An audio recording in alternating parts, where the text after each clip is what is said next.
I am sitting here with my mother. What is your name? My name is Valerie Hazley Anyiwo. Okay, what is your age? I'm 57 years old. Okay. Can you please explain to me what was your upcoming as a child? I was brought up in East Chicago, Indiana, in a middle class neighborhood. My dad worked in the steel mill, and my mother stayed at home, taking care of me and one of 7 kids. I was one of 7, and actually I was the second oldest. How was life at the time? How was your childhood? Oh, my childhood was very nice. We were brought up in a neighborhood. It was a 4-by-5 block neighborhood where we had 2 community stores, a swimming pool, recreation center, tennis courts, basketball courts, and actually 3 churches in the neighborhood. So it was like a community where everybody raised everyone's children. So we were brought up by baby boomers, and at that time life was very happy, and everybody kind of watched out for everyone's kids and family. Did you have your father and your mother in your life at the time moving forward? Yeah, I had my mom and dad in my life up until I was 11, but actually my mom and dad got married when they were very early. My mom was 16 and my dad was 19, and by the time my mom got to be 27 years old, they had 7 kids, and they divorced when I was about 11 years old. Okay. What in your eyes, in your perception, is a ordinary person? Well, an ordinary person is a person, depending on your reference point actually, because an ordinary person working 9 to 5 in a steel mill back in those days was an ordinary person. But in today's time, an ordinary person has it's a huge array of thinking to what an ordinary person is. It depends on what culture you're in and where you are in the world to what I think an ordinary person is. We live here in Homewood, Flossmoor, and for me, I think I'm an ordinary person because I'm working and I'm taking care of my family. I'm making sure that they have everything that they need.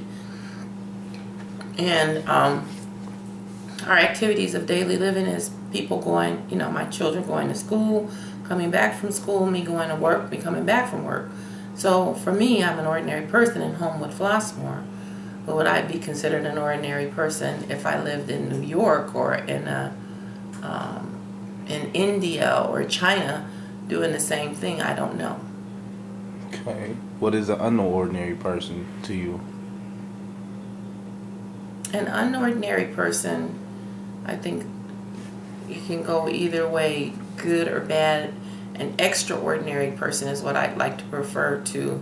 On the positive side, an extraordinary person does everything that an ordinary person does, but he or she reaches for extra things, i.e. an extraordinary person may be a person who has a regular job but tends to want to do something more, like after they finish their master's degree, maybe they go for a PhD, or maybe they look for something to get a Nobel Peace Prize. An extraordinary person does things for other people that he or she really doesn't have to do, or tries to meet goals that he or she doesn't have to really meet. Okay.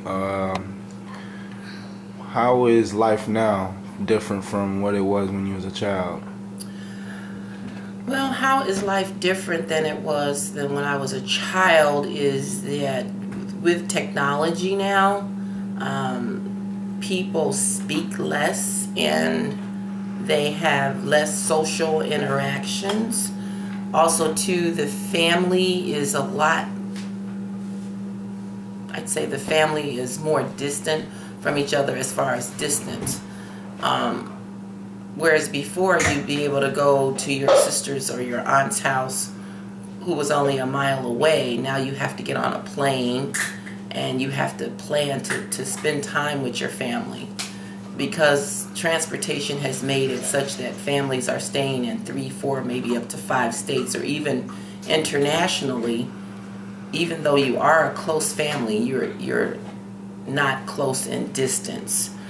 And as a result, I think, like in our community alone, I mean, I can tell you I have 5 neighbors, but I don't know anything intimate about them or personal about them. Whereas when I was a kid, you know everything about your neighbors, who lived in their house, what they were doing, where they were going, and we had a lot of block parties. So we had a lot of community a lot of community activities and competitions, so that you kind of got to know people. Versus now, you don't know people as well, and that includes your neighbors and your family. And I attribute that to the distance and the improvement in technology. Okay. What does an ordinary person look to you? Like, can you spot an ordinary person out in a crowd? Well, in a crowd, everyone looks ordinary. So I'd say, as I travel, and I do travel a lot for my job in the airports and stuff, everyone appears ordinary until you start talking to them, and then you learn more about them, and then you find out they are extraordinary. Okay.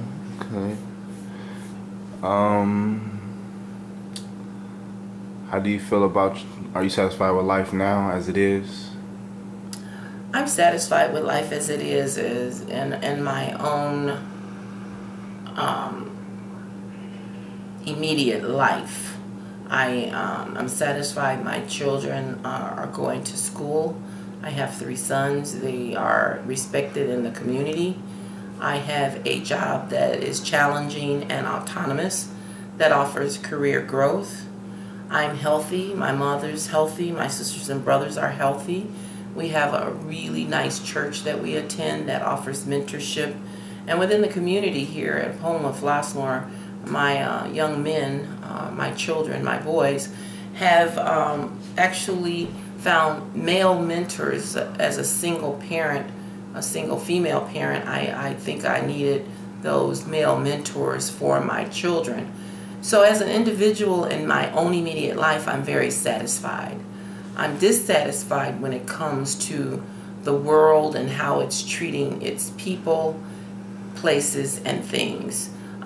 In comparison to when I was a child, there was a lot more